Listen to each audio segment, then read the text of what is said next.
కదా. అవునా?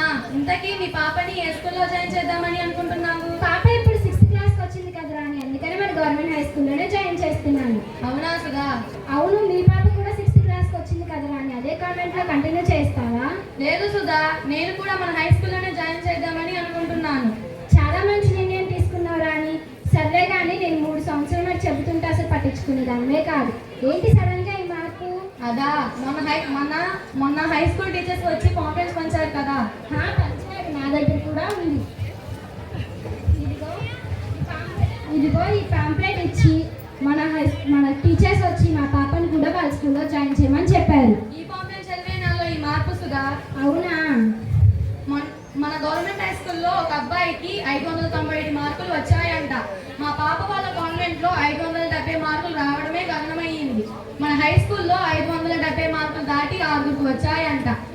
ఒక పైసా ఫీజు ఖర్చు లేకుండా పిల్లలకి అంత మంచి చదువు వస్తున్నప్పుడు వేలకు వేలు ఫీజులు పోసి ఎందుకు సుధా కాన్వెంట్కు పంపడం? సరిగ్గా చెప్పావు రాని. మన గవర్నమెంట్ హై స్కూల్లో అర్హత, నైపుణ్యం, అనుభవం కానీ టీచర్స్ ఉంటారు. ఇంకా చక్కని చదువుతో పాటు పిల్లలకు text books, notebooks, bag, uniform, shoe, belt అన్నీ ఉచితంగా ఇస్తారు. మరియు పిల్లలకు ప్రతిరోజు పోషక పదార్థాలతో కూడిన వేడి భోజనం కూడా పెడతారు. ఇంకా ప్రతిరోజు చిక్కీ, రాగి జావ, గుడ్డు కూడా ఇస్తారు. అవునంటు సుధా, నేను కూడా మొన్న పాంప్లెంట్లో చదివాను. సర్లే కానీ మీ పాపని స్కూల్లో జాయిన్ చేయడానికి వెళ్ళినప్పుడు నన్ను కూడా పిలువు, నేను కూడా మా పాపని తీసుకొని వస్తాను. సరే రాని, నాకు కూడా స్కూల్కి లేట్ అవుతుంది.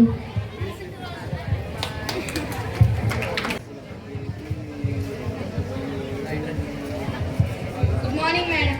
గుడ్ మార్నింగ్, చెప్పండి. మా పాపని మీ స్కూల్లో జాయిన్ చేద్దాం అనుకుంటున్నామండి. అవునా? ఇప్పుడు నేను కొన్ని డీటెయిల్స్ అడుగుతాను, చెప్పండి. మీ పాప పేరేంటి? శ్రావ్య. అంతకుముందు ఏ స్కూల్లో చదువుకుంది? గవర్నమెంట్ స్కూల్లోనే చదువుకుందండి. సరేనండి, రేపటి నుంచి మీ పాపని స్కూల్కి రెగ్యులర్గా పంపించండి. అలాగేనండి.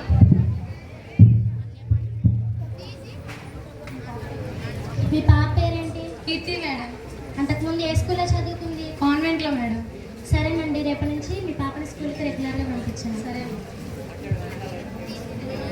సుధా, ఏమిటి రాని, ఏమైంది? తల్లికి వందనం గురించి ఏవో పేపర్స్ కావాలని స్కూల్లో వాళ్ళు కబురు పంపించారు. నువ్వు ఇంకా ఇవ్వలేదా? నేను మొన్ననే ఇచ్చేసాను. సర్లే కానీ తల్లికి వందనం గురించి ఒకసారి వివరంగా చెప్పొచ్చు కదా. చెప్తాను కానీ మీ పాప వాళ్ళ స్కూల్లో కూడా తల్లికి వందన డబ్బులు పడ్డాయంట కదా. పడ్డాయి కానీ కట్టవలసిన ఫీజు కొద్దిగా భారం తగ్గింది అనుకునేదాన్ని తప్ప పెద్దగా వివరాలు తెలుసుకోలేదు సుధా. సరే చెప్తాను.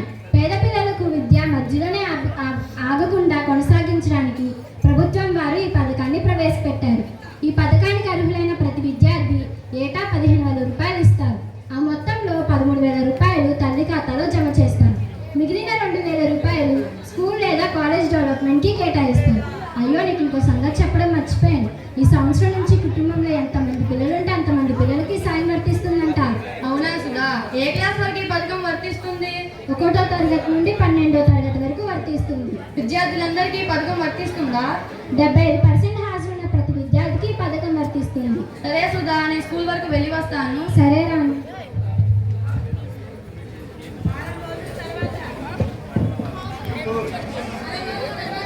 సుధా, సుధా, ఒకసారి ఇలారా.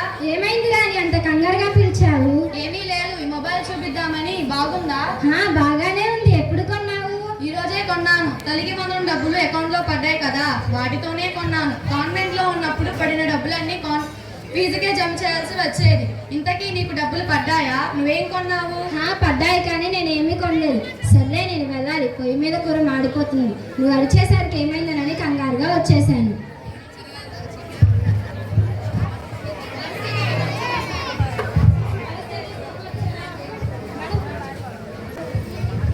సుధా, సుధా, ఒకసారి ఇలారా.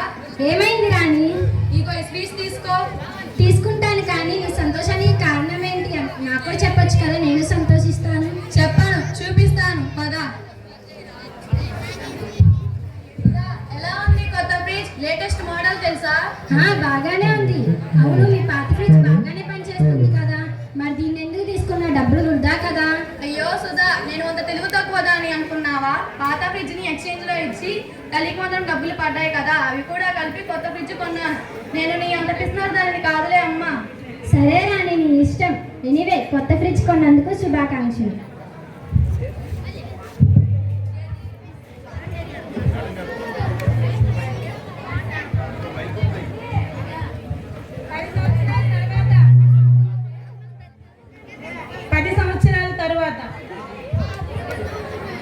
రాణి రాణి ముందు ఈ స్వీట్స్ తీసుకో. నాకు ఈరోజు ప్రపంచాన్ని జయించినంత సంతోషంగా ఉంది. తీసుకుంటాలే కానీ నీ సంతోషానికి కారణం ఏంటో నాకు కూడా చెప్పొచ్చు కదా. చెప్తాను. మా శ్రావ్య కలెక్టర్ అయింది. మన శ్రావ్య కలెక్టరా? అంత చదువు ఎప్పుడు చదివింది? లాస్ట్ ఇయర్ డిగ్రీ కంప్లీట్ చేసింది కదా. సివిల్స్ కి కోచింగ్ ఇప్పించాను. సివిల్ టెస్ట్ రాసింది, పాస్ అయింది, జాబ్ కూడా వచ్చింది. రేపే ఢిల్లీ వెళ్తుంది. సర్లే కానీ మా వారు మీ వారు ఇద్దరు ఆటో డ్రైవర్లే. నేనేమో మా కీర్తిని పెద్ద చదువులు చదివించలేక ఇంటర్ అవ్వగానే ప్రైవేట్ జాబ్ చేస్తూ 15,000 సంపాదిస్తున్న అబ్బాయికి ఇచ్చి పెళ్లి చేశాను. పాపం అది కూడా చాలీచాలని ఆదాయంతో నాలాగే తిప్పలు పడుతుంది. కానీ నువ్వు శ్రావ్యని అంత చదువు ఎలా చదివించావు? రాణి, నీకు గుర్తుందా? ప్రభుత్వం వారు మన పిల్లలకు ఫస్ట్ క్లాస్ నుంచి ఇంటర్ సెకండ్ ఇయర్ వరకు వాళ్ళ చదువులు కానీ తల్లికి వందైన డబ్బుల్ని మన బ్యాంక్లో జమ చేశారు కదా. గుర్తుంది, నా అకౌంట్లో కూడా పడ్డాయి. కానీ ఆ డబ్బులకి శ్రావ్య కలెక్టర్ అవ్వడానికి సంబంధం ఏంటి? కానీ నువ్వు శ్రావ్యని అంత చదువు ఎలా చదివించావు? రాణి, నీకు గుర్తుందా? ప్రభుత్వం వారు మన పిల్లలకు ఫస్ట్ క్లాస్ నుంచి ఇంటర్ సెకండ్ ఇయర్ వరకు వాళ్ళ చదువులు కానీ తల్లికి వందైన డబ్బుల్ని మన బ్యాంక్లో జమ చేశారు కదా.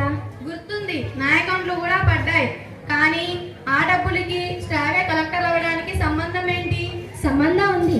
నువ్వేమో డబ్బును దుబారాగా ఖర్చు చేశావు. నేను ప్రతి పైసా జాగ్రత్తగా దాచి శ్రావ్య చదువుకు ఉపయోగించాను.